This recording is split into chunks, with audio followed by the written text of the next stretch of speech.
une jeune fille vierge est fiancée et qu'un homme la rencontre dans la ville et couche avec elle, vous les amènerez tous deux à la porte de la ville. Vous les lapiderez et ils mourront.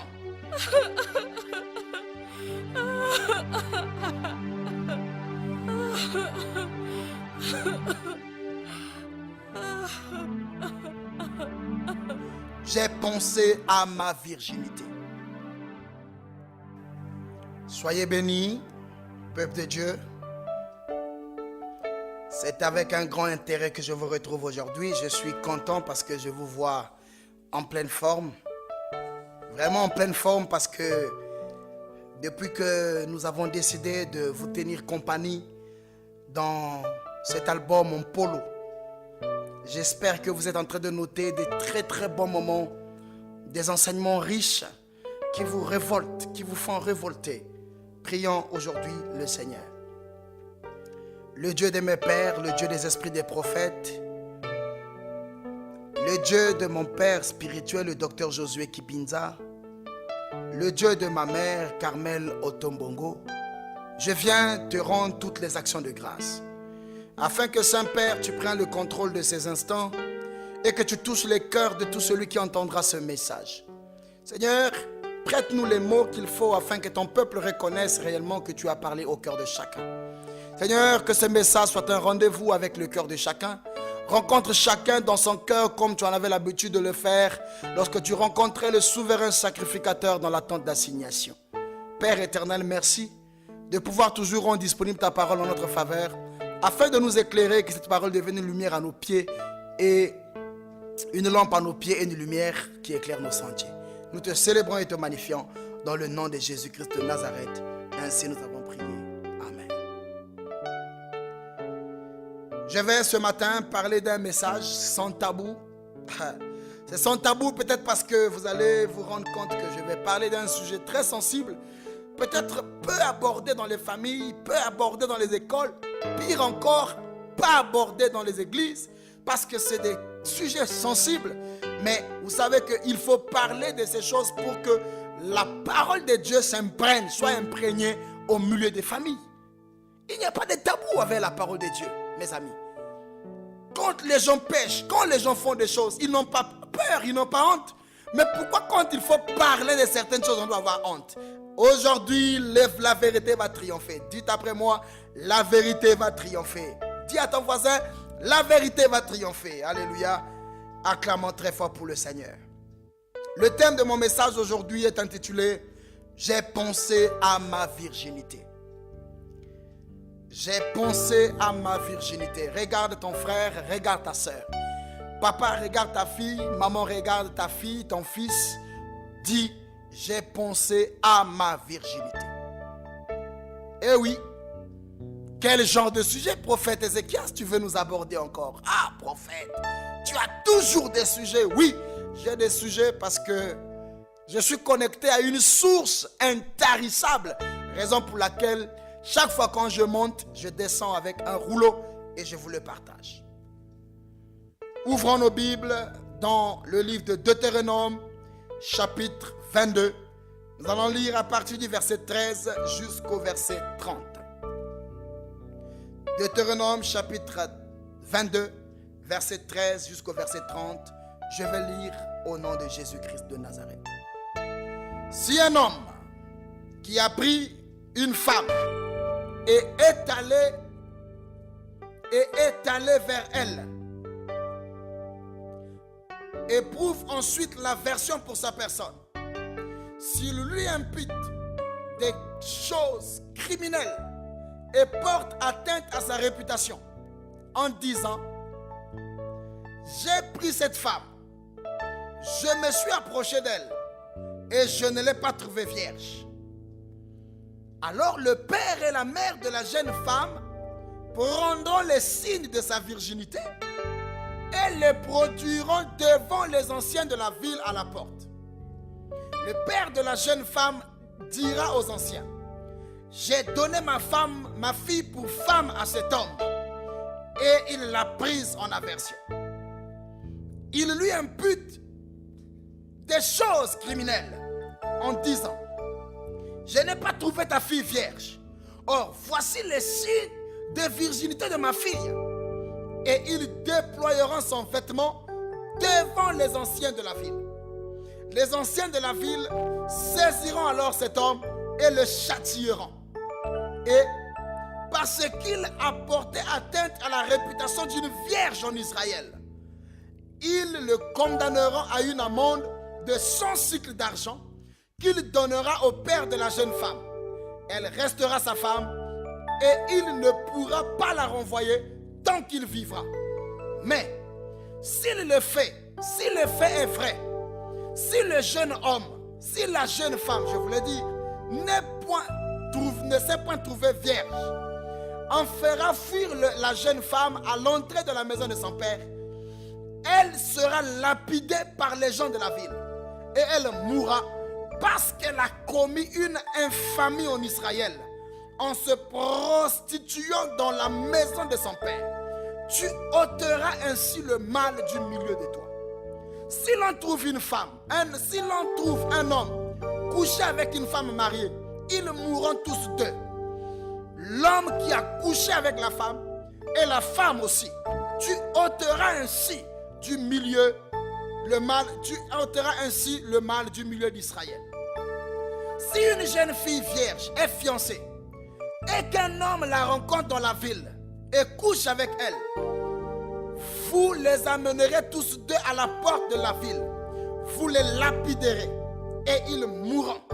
La jeune fille pour avoir pas crié dans la ville et l'homme pour avoir déshonoré la femme de son prochain. Tu ôteras ainsi le mal du milieu de toi. Mais si c'est dans les champs que cet homme rencontre la jeune femme fiancée, lui fait violence et couche avec elle, l'homme qui aura couché avec elle sera seul puni de mort. Tu ne feras rien à la jeune fille. Elle n'est pas coupable d'un crime digne de mort, car on est de ce cas comme celui où un homme se jette sur son prochain et lui ôte la vie. La jeune fille fiancée que cet homme a rencontrée dans les champs a pu crier sans qu'il y ait eu personne pour la secourir. Si un homme rencontre une jeune fille vierge non fiancée, lui fait violence et couche avec elle, et qu'on vienne à les surprendre, l'homme qui aura couché avec elle, donnera au père de la fille 50 cycles d'argent. 50 cycles d'argent. Et parce qu'il a déshonoré, il la prendra pour femme et il ne pourra la renvoyer tant qu'il vivra. Nul ne prendra la femme de son père et ne soulèvera la couverture de son père. Parole du Seigneur. Waouh! La lecture, elle a été longue, mais là, ici, nous sommes déjà en train de comprendre l'esprit dans lequel le Seigneur parle. Il est en train de pouvoir rentrer là dans un vrai problème que vivent beaucoup de nations. Les nations, des familles sont catastrophiques, vivent des malheurs comme ça qui viennent simplement parce que beaucoup de personnes ont été violentées. Ici, je voudrais faire un clin d'œil et penser à toutes ces milliers de femmes qui souffrent dans les pays en guerre, où elles sont sans secours, où elles sont en train de souffrir entre les mains des brigands, des hommes en armes, en uniforme, qui au nom de la guerre profitent de la faiblesse de certaines femmes pour les détruire, pour les violer, pour détruire leur virginité. J'ai pensé à ma virginité. La virginité, selon le dictionnaire, quand je préparais mon message, c'est un état d'une personne, homme comme femme, parce que quand on parle de vierge, les gens ont toujours tendance à penser aux femmes. Mais ici, selon le dictionnaire, on dit que la virginité, selon, est un état de personne, donc un homme comme une femme qui n'a jamais eu de rapport sexuel. C'est-à-dire c'est quelqu'un qui n'a jamais eu de rapport sexuel. Celui qui n'a jamais eu de rapport sexuel, c'est celui qu'on appelle par femme. C'est quelqu'un, un vierge. La virginité, c'est le fait de quelqu'un qui garde sa virginité. Ça veut dire qui est loin de sa virginité, qui est loin des rapports sexuels. Voilà, c'est ça le vierge. Certains biologistes aussi utilisent la pensée selon laquelle l'hymen définit comme la virginité. L'hymen comme définit la virginité. C'est-à-dire que quand on parle de l'hymen, c'est le tissu originel créé par Dieu dans le sexe de la femme qui est comme le signe même qui montre que la personne n'a jamais connu des rapports sexuels. Mais alors, je vais poser une question. Peut-on aussi perdre sa virginité en dehors des rapports sexuels? Est-ce qu'il y a des choses qui peuvent aussi amener en dehors des rapports sexuels pour que quelqu'un perde sa virginité? Cette question, elle est bonne, elle est meilleure. Peu importe quelle définition vous allez donner à la virginité, c'est impossible que l'équitation fasse perdre la virginité. La virginité est l'état de quelqu'un qui n'a jamais eu de rapports sexuels. Ça, c'est ce que la définition nous montre. Donc, il est impossible de parler. Il est impossible de pouvoir parler de la virginité alors que la personne n'a jamais connu de rapports sexuels, alors que la personne n'a jamais été abusée, alors que la personne vit comme ça et directement parle que sa virginité a été détruite. L'hymen, selon certains biologistes aussi, démontre que c'est le signe. Parce que lorsqu'on dit qu'on a violé une fille, la première des choses que les parents font, ils prennent la fille, ils amènent chez le médecin. Et le médecin aussi, qu'est-ce qu'il fait? Il vérifie si l'hymen est en place. Et quand l'hymen est en place, alors plusieurs personnes, les médecins disent que la fille est encore vierge. Mais écoutez, l'état de l'hymen n'est pas un indicateur fiable. Selon plusieurs entretiens pastoraux que j'ai eus, je me suis rendu compte que plusieurs personnes ont une vie de sexualité active, plusieurs femmes, mais cependant, malgré leur vie sexuelle active, elles ont toujours gardé leur virginité. Comment vous allez expliquer que malgré que quelqu'un a déjà eu des rapports sexuels, mais il a toujours sa virginité? Donc, l'hymen n'est pas le signe. Mais selon la parole de Dieu, ou selon les Écritures, c'est toujours important. Parce que lorsque vous êtes en train de lire Deutéronome 22 que nous venons de lire, c'est un homme, la Bible est en train de donner des précisions, que si un homme couche avec une femme et qu'il dise que la femme avec laquelle j'ai couché n'est pas vierge, il ira vers les parents de cette fille. Et les parents de cette fille devraient avoir le témoignage de la virginité. C'est-à-dire, devraient avoir le symbole du sang qui devrait être versé pour confirmer réellement que la personne est vierge. Et si réellement la personne trouve que la personne n'est pas vierge, alors là s'impose un nouveau problème, c'est que la personne sera tout à fait lapidée. La personne sera mise de côté. Pour déchirer l'hymen, il faut une pénétration, disent les médecins. C'est-à-dire il faut une pénétration. Je ne suis pas en train de faire un cours de sexualité, mais un point important que j'évoque là. Je vais maintenant aborder le point la virginité selon la Bible. Dans le livre d'Ésaïe, chapitre 7, le verset 14. Dans Ésaïe chapitre 7, le verset 14, permettez-moi de retrouver le verset. La Bible donne une prophétie. C'est pourquoi le Seigneur lui-même vous donnera un signe. Voici la Vierge deviendra enceinte. Une jeune fille deviendra enceinte. Elle enfantera un fils et lui donnera le nom de Emmanuel. Et lui donnera le nom de Emmanuel. La Bible vante quelque part, selon la tradition juive, selon Israël, des questions de virginité sont sacrées. Parce que la virginité est sacrée. Raison pour laquelle on met beaucoup de précisions sur la naissance de Jésus en prônant la valeur de la virginité de Marie, en disant qu'elle n'avait jamais connu d'homme. Donc, selon Israël, c'est une véritable vérité que Marie n'a jamais connu d'homme. Raison pour laquelle on pouvait confirmer que sa naissance ou sa grossesse venant de l'Esprit Saint, venait du Saint-Esprit. Pour comprendre les questions de virginité, et si virginité est sacrée selon la parole de Dieu, pour comprendre la richesse signifiante de la virginité selon la parole de Dieu, nous devons commencer par répartir dans la culture dans laquelle ces choses sont nées. ces choses dont on parle de la virginité ne viennent pas de nous. C'est vrai que nos aïeux, nos arrière-parents pouvaient avoir cette culture, mais ici c'est la Bible qui nous parle donc du symbole de la virginité. Pour beaucoup de peuples du Proche-Orient ancien, donc des pays comme Israël, l'Égypte, de tous ces pays, ils ont une autre culture parce que la virginité est une chose sacrée. La virginité exprime l'absence d'une activité sexuelle dans la vie de quelqu'un. Lorsque quelqu'un a connu de la vie sexuelle, alors cela veut dire que la personne a perdu sa virginité. Et c'est pour ça que la Bible met beaucoup d'accent sur la vie des jeunes filles qui devraient être vierges avant d'aller dans le foyer. Et même Jésus, quand il arrive, il donne la parabole des 10 vierges. Pourquoi le Seigneur revient sur les vierges? Parce que la virginité en Israël, c'est quelque chose de sacré. Quelqu'un ne pouvait que quelqu'un perdait sa virginité. Waouh! Il connaîtrait la mort. Il connaîtrait la mort. Ah oui, il connaîtrait vraiment la mort. Pourquoi? Parce qu'il a transgressé la loi. C'est un déshonneur pour des parents que d'avoir des filles qui sont en train d'aller dans les foyers non vierges. Et tout à l'heure, nous avons lu le verset de Deutéronome qui est en train de nous montrer exactement que même la place même de la dot. Écoutez, je vais parler maintenant selon la Bible. Pourquoi la Bible parle?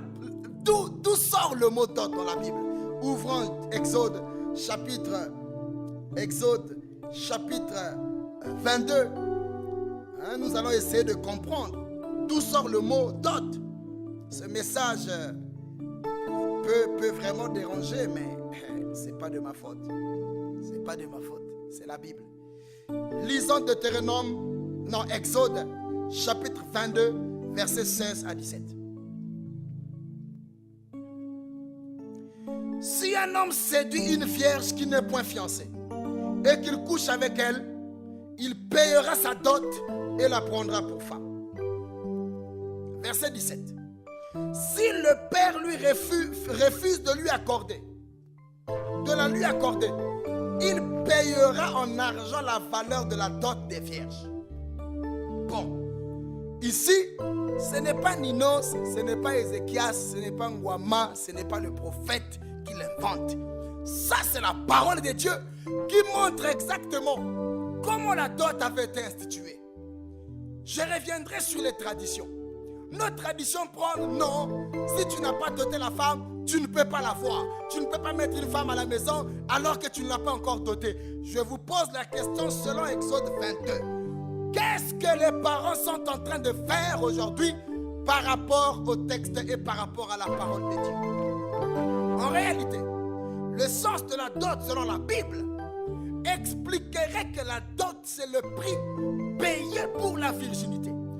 C'est-à-dire que lorsqu'un homme aime une femme et que la femme elle est vierge, à cause de sa virginité, puisque la virginité a un prix, le monsieur devrait aller voir les parents et payer les parents le prix qu'ils fixeront, simplement parce qu'ils sont en train de donner en gage leur fille qui est vierge. Et même la Bible dit encore que lorsqu'un homme couchera avec une fille qui est vierge, il devrait payer sa dot. Ça veut dire, la dot, c'est comme le prix payé pour la chose que tu as détruite. Lorsque tu aurais couché avec une femme et que tu n'as pas épousé cette femme, mais tu as détruit sa virginité, tu devrais aller payer aux parents de cette femme le prix de sa virginité que tu as détruit. Maintenant, le phénomène dangereux aujourd'hui qui s'introduit dans le monde, c'est que Satan détruit la valeur même du mariage aujourd'hui. Beaucoup de gens pensent que Satan est en train de combattre la valeur du mariage seulement par le divorce, seulement par la fornication, seulement je ne sais pas par quoi. Mais sachez que la première des choses que Satan est en train de combattre pour le bonheur des familles, c'est qu'il est en train de détruire la virginité de plusieurs personnes. Plusieurs personnes ont une vision erronée. Vous savez, en temps réel, la Bible dit ceci, que cet homme devrait aller voir les parents Il devrait aller voir les parents pour dire aux parents, j'ai commis un crime. J'ai détruit la virginité, l'originalité de quelqu'un. Je l'ai détruit, je l'ai gaspillé.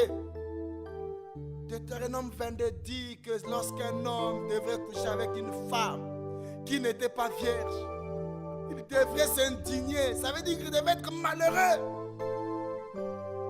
C'est parce que Satan est en train de faire rentrer dans les mémoires des gens une conscience éphémère sur le mariage. Tout devient normal. Tout devient normal. Il détruit la virginité des enfants de 8 ans, des enfants de 7 ans, des enfants de 10 ans, des enfants de 10 ans, des enfants de 15 ans, des enfants de 18 ans. Plus personne aujourd'hui est capable de lever sa main et dire « Je suis vierge, je garde ma virginité parce que c'est un honneur pour moi, parce que pour moi j'honore la parole de Dieu. » Combien de parents sont-ils en train de pouvoir dresser des listes des filles pour lesquelles en temps réel ils devraient se gêner? Écoutez, je vais vous expliquer une chose. La Bible dit ceci, que lorsque un homme aurait rencontré une femme, il aurait donné la dot. Regardez comment cela devait se passer. Il donne la dot.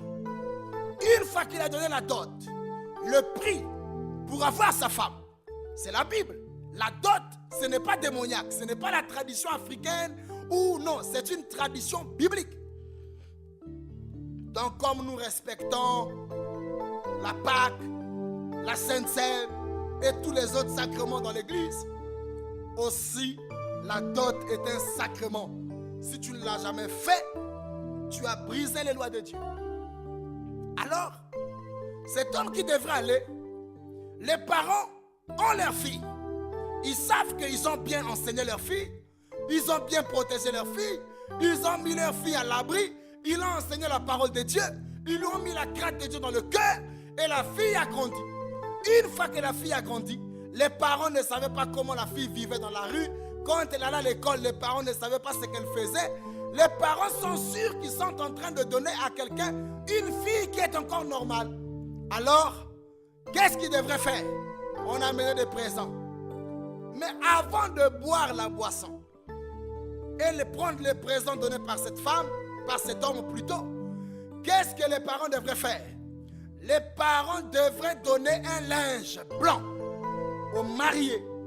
Et le marié devrait rentrer dans sa couche avec sa femme. Une fois qu'il rentre avec sa femme, dès le moment de leur premier rapport sexuel, l'hymen se déchire, c'est-à-dire le signe de la virginité est démontré noir sur blanc. Il y a le sang qui coule parce que c'est une alliance. Et quand c'est une alliance, ça veut dire le sang qui coule montre que réellement le vin pouvait être bu. Et le marié devrait sortir avec le linge rempli de sang pour le montrer aux parents. Une fois que les parents devraient voir le voile, devraient voir le linge blanc rempli de sang, les parents devraient applaudir et les parents devraient être désormais fiers de boire la boisson à cause de la virginité qui a été conservée et détruite dans le mariage. Combien de parents aujourd'hui seront capables de prendre leur fils et de prendre leur fille, leur mettre ensemble et leur dire « mariez-vous » et le soir après le mariage, donner un linge blanc aux mariés afin qu'ils aillent. Mais qu'est-ce que certains parents ont fait? Puisqu'ils disent qu'ils sont chrétiens, puisqu'ils disent qu'ils ont enseigné la parole de Dieu aux enfants, alors qu'est-ce qu'ils font? Ils donnent un peu de mercredi. Il y a différence entre sang et mercredi. Il y a beaucoup de différences. Mais qu'est-ce que beaucoup de gens font? Ils mettent le mercredi pour au moins avoir le témoignage. Mais écoutez, frères et sœurs, un homme qui a couché avec une femme pour la première fois, il a détruit la virginité de la femme. Les voilà qu'il est parti. C'est un bandit. La Bible appelle ça le crime. L'acte criminel que nous avons lu dans Deutéronome 22. L'acte criminel dont la Bible parle, c'est coucher avec une femme vierge. Tu as détruit sa virginité et te voilà parti. Tu as détruit une chose. Et voilà qu'un autre arrive, croyant avoir quelque chose qui est complet, alors qu'il est en train de venir prendre quelque chose qui n'est plus complet. Alors on lui fait payer pas la dot, mais le pot cassé. Les hommes donnent des pots cassés aujourd'hui. Ils prennent des femmes qui n'ont pas eu la responsabilité de leur virginité. Les responsabilités des filles comme les hommes qui n'ont pas eu de responsabilités. Ils n'ont pas été sérieux dans leur jeunesse. Ils n'ont pas été sérieux dans leur enfance. Ils ont tout détruit. Et voilà qu'ils veulent aller dans le foyer. Ils sont partis payer le pot cassé. Ça veut dire qu'ils sont partis payer la dette de quelqu'un qui avait commis. Et c'est ce que nous enseigne la parole de Dieu. Quand je dis j'ai pensé à ma virginité, il faudrait que vous mettez les mains sur la tête, que vous entrez en prière, que vous jeûnez, que vous priez pour dire Seigneur, j'étais ignorant. Beaucoup de filles aujourd'hui regrettent parce que dans des cas pareils la Bible dit si c'est dans un champ que la fille a été violée, elle a crié, elle n'a pas eu de secours, ce cas ne sera pas condamnable. Mais lorsque la fille avec un bon consentement était vierge, est allée avec un homme, on a couché avec elle, elle n'a pas crié, cette fille devrait être lapidée. Gloire soit rendue à Dieu pour la parole de Dieu venue par Jésus, qui pouvait rendre les coupables innocents, qui pouvait rendre les coupables innocents. Mais malgré que les coupables sont déclarés innocents, n'oubliez pas une chose, mes amis, ces choses sont des choses vraies. Vous avez besoin de réparer votre vie. Vous avez besoin de pleurer. Aujourd'hui, les gens ne pleurent plus pour leur virginité. Ils en ont marre parce que c'est devenu normal. À 20 ans, à 30 ans, regardez leur parcours sexuel. Ils sont en temps réel des gens qu'il fallait lapider parce qu'ils n'ont pas marché selon la crainte de Dieu. Mais Jésus dit, femme, où sont ceux qui te condamnaient? Le problème, ce n'est pas dire, nous sommes dans le temps de la grâce. Mais sachez une chose, que la virginité est une chose sacrée. À vous tous qui avez écouté ce message, je l'ai dit en partie et je voudrais m'arrêter ici. Mais avant de m'arrêter, j'aimerais dire, il y a 3 choses. La première des choses qui amène la virginité à être détruite, c'est parce que les parents ne jouent pas leur rôle en temps réel. Ils ne suivent pas leurs filles. Beaucoup de filles ont été abusées. Pour la première fois, si on vous raconte comment elles ont connu leur premier rapport sexuel, vous allez mettre les mains sur la tête. D'autres ont été droguées, d'autres ont eu de mauvaises compagnies, d'autres ont été accompagnées par de mauvais amis et on a abusé d'elles. Voilà comment elles ont perdu leur virginité. D'autres, c'est dans des moments de guerre. Elles ont perdu leur virginité, violées par 10 personnes, violées par 15 personnes. D'autres, c'est dans les salles de classe. D'autres, c'est dans des pique-niques. D'autres, c'est dans le quartier. D'autres, c'est même dans la famille. Un cousin, un oncle, c'est abusé de sa nièce, de son enfant. Un papa qui a abusé de son enfant. Un papa disait, c'est à moi-même le droit de pouvoir détruire l'hymen de mes enfants. Connaissez-vous pourquoi lorsqu'une femme doit se marier, elle doit mettre le voile? Une femme devrait mettre le voile et devrait mettre une robe blanche. Pourquoi les femmes ne doivent pas se marier avec des robes noires ou des robes rouges? Mais selon les cultures, la virginité a toujours été le symbole de la pureté. Et cela est représenté par la couleur blanche, le signe de la pureté, de la sainteté, de la paix. Alors, une femme qui est vierge avait le droit de mettre le voile parce que naturellement même Dieu a déjà mis un voile dans le corps de la femme. C'est pour ça que quand un homme vient, il a le devoir de soulever le voile qui est sur le visage. Parce qu'après avoir soulevé le voile qui est sur le visage, il devrait déchirer le voile créé par Dieu lui-même pour symboliser le mariage. Lorsqu'il y a un rapport sexuel, premier rapport sexuel, c'est alors qu'il y a eu une première alliance parce que le sang symbolise toujours l'alliance. Depuis l'Ancien Testament jusqu'au Nouveau, le sang a toujours symbolisé l'alliance. Déjà dès le premier jour où vous avez eu votre rapport sexuel, vous étiez mariés. C'est pour ça que quand vous venez au Seigneur, vous devez déchirer et briser ce premier mariage. Surtout que ça n'a pas tenu. On a détruit votre virginité et la relation n'a jamais continué et c'était fini. Sachez que le sang a été versé, un pacte a été tissé entre vous et cette personne qui est partie sans remords, sans vous payer, sans vous dédommager. Est-ce qu'aujourd'hui, si on vous faisait porter un voile, et une robe blanche. Est-ce que ce serait sincère ou ce ne serait pas sincère? Mon évangile ne sert pas à vous condamner. Mais mon évangile est en train de vous amener à voir la gravité du problème que vous avez fait. Tous les hommes qui ont déjà détruit la virginité des femmes, je vous donne la mission à partir d'aujourd'hui de rentrer à l'église, de prendre des moments de prière et de prier. Demandez pardon à Dieu, pleurez. Dites à Dieu, Seigneur, je n'ai rien. Je ne reconnais même plus. Mais à partir d'aujourd'hui, Seigneur, je te demande pardon. Pardon, sanctifie-moi. Sanctifie-moi. Et vous les filles, vous les femmes, vous les parents qui envoyez les enfants dans les foyers, sachez qu'à partir d'aujourd'hui, c'est une responsabilité qui vous incombe. Si votre première fille a été allée dans le foyer non vierge, battez-vous à ce qu'un jour, avec la parole de Dieu, vous envoyez une de vos filles vierge dans un mariage. Ce serait un grand couronnement pour vous, parents. Vous allez boire le vin qui va descendre et vous allez dire, nous avons fait un bon travail. Nous avons été des parents exemplaires parce que notre fille a été donnée en bon état. À tous les hommes qui aujourd'hui disent, alors finalement prophète, pour nous qui avons des femmes qu'on a épousées qui n'étaient pas vierges, vous avez déjà aimé. Supportez de payer la dette de quelqu'un d'autre. Parce que selon la Bible, ce que vous avez donné n'est pas la dot. C'est le pot cassé. Vous avez réparé un tort simplement. Si la parole de Dieu pouvait rentrer dans toutes les familles, les dégâts cesseront.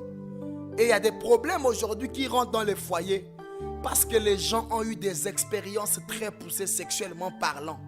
Et quand ils arrivent dans leur foyer par grâce, ils n'ont pas les mêmes expériences sexuelles sales qu'ils ont eues dehors avant le mariage. Ils commencent à aller créer l'infidélité parce qu'elles ont connu une vie de sexe avant. Raison pour laquelle si le cœur de quelqu'un n'a pas été circoncis et il a connu une vie sexuelle avant, si le cœur n'a pas été circoncis, voilà le nouveau problème que vous avez acheté dans votre maison. Des hommes comme des femmes insatisfaites parce qu'elles ont connu une vie sexuelle en avance. J'ai pensé à ma virginité. Est-ce que moi l'homme, je vais aller dans un foyer sans avoir connu un rapport sexuel en avance? Est-ce que moi femme, j'irai dans un foyer sans avoir connu un rapport sexuel? Est-ce que mes parents auront-ils l'honneur de pouvoir voir le sang, mon sang versé sur un linge? Aujourd'hui, le Seigneur nous sanctifie. Aujourd'hui, le Seigneur nous a parlé. J'aimerais que nous nous inclinions si vous avez été touchés par ce message. Que nous prions afin que le pardon de Dieu descende dans votre vie. La Bible prend des mesures très sévères concernant cette affaire lorsque quelqu'un aurait détruit sa virginité. Voilà pourquoi vous allez vous rendre compte que le jour où Joseph, la femme de Joseph, Marie vierge, fiancée, est venue rapporter la nouvelle qu'elle est enceinte, tout le monde a voulu lapider Marie et Joseph a voulu rompre en secret parce que c'était un déshonneur pour Joseph que d'apprendre qu'il est fiancé, mais il est parti détruire la virginité de sa fiancée. Ah! Voyez-vous les dégâts? Joseph veut même refuser d'épouser Marie à cause du fait que la virginité est partie. Voyez-vous les dégâts? Donc la parole de Dieu met un accent. Vous ne pouvez pas aujourd'hui être fier en disant moi, alors que vous avez commis des erreurs. La Bible dit que ton péché t'atteindra.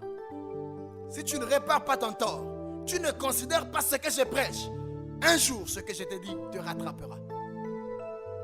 Tu vas dire, Seigneur, je te demande pardon pour mon premier rapport sexuel. Parce que c'est le premier qui a donné la voix à tous les rapports sexuels que j'ai connus après. Mais aujourd'hui, je reviens à toi pour te dire, j'attends mon mari. Je ne veux plus commettre une vie de désordre. Plus jamais le sexe. Plus jamais le sexe avant le mariage. Plus jamais, Seigneur. Ma virginité déjà a été détruite. Je refuse que le diable s'amuse avec moi. Mon corps n'est pas un objet à caractère à manipulation sexuelle de cette manière. Seigneur, aide-moi. Je vais fermer mes pieds. L'homme qui veut de moi doit m'épouser. Il doit aller voir mes parents. Il doit payer sa dot parce que j'ai du prix. Aujourd'hui, je suis dans un foyer. Je parlerai à cet homme. Je ferai écouter ce message à cet homme. Je lui dirai, toi qui veux de moi, toi qui je suis dans ta maison, tu dois m'épouser parce que j'ai de la valeur. Ce n'est pas de l'harcèlement, mais c'est pour honorer la parole de Dieu. Et pour honorer la femme et pour vous honorer vous-même, homme, pour montrer que vous avez été responsable. Les pots cassés, beaucoup l'ont payé. Beaucoup ont payé des pots cassés. Ils sont allés là où les caterpillars sont déjà passés. Ils pleurent. Ils ne savent plus quoi faire. C'est triste. La Bible dit ici, le peuple sur qui est invoqué mon nom s'humilie, prie, se détourne de mauvaises voies, renonce à son péché, je pardonnerai son pays. Et la Bible dit, je jetterai vos péchés derrière moi. Aujourd'hui, c'est le temps de la repentance. Pleure pour ta vie. Pleure pour tes péchés. Pleure pour ta virginité. Réconcilie-toi avec Dieu. Et dis à Dieu, Seigneur, sanctifie-moi. Que je devienne une nouvelle personne. Afin que ta grâce m'accompagne. Afin que le poids de mon péché ne me rattrape pas. Afin que je sois une autre créature. Pour la gloire de ton nom. Dans le nom de Jésus. Père, tu as dit ceux à qui vous pardonnerez les péchés, leurs péchés seront pardonnés. Je prie pour ces millions de femmes, ce million d'hommes qui ont suivi ce message. Je te prie, Père, de les pardonner, de leur faire rentrer dans une nouvelle alliance, une alliance d'amour et de pardon, afin que toutes leurs erreurs soient jetées derrière toi et qu'ils commencent une nouvelle vie avec toi, une vie de sainteté, une vie de crainte de Dieu, afin que quand ils amèneront leur homme à la famille, que ce ne soit pas de l'aventure. Je mets fin à l'esprit des aventures dans la jeunesse. Je mets fin à l'esprit du copinage dans la jeunesse. Je mets fin à l'esprit de l'adultère. Je mets fin à l'esprit qui amène les filles à être déviergées avant leur mariage. Père éternel, que l'esprit de la sainteté gagne les familles. Que la sainteté rentre dans les ménages. Que les parents soient sévères. Que les parents veillent afin que la dot qu'un homme amènera dans une famille soit une dot appréciée, agréée pour la seule gloire de ton nom. Que l'Éternel vous bénisse et qu'il vous garde. Que l'Éternel tourne sa face vers vous et qu'il vous accorde sa grâce. Que l'Éternel fasse luire sa face sur vous et qu'à partir d'aujourd'hui, un nouveau jour commence. Je ne vous condamne pas, mais allez et ne péchez plus. Gardez-vous purs et que le Seigneur ouvre le chemin de votre mariage et que le tout soit accompli dès maintenant et à jamais. Dans le nom de Jésus-Christ, ainsi nous avons prié. Amen. Vous avez été touché par ce message. J'attends vos mails. J'attends votre appel téléphonique. J'attends vos lettres. Écrivez-moi et nous allons continuer à vous suivre, parents et enfants, pour la seule gloire de ton nom. Que le Seigneur vous bénisse. À très bientôt. Acclamons très fort.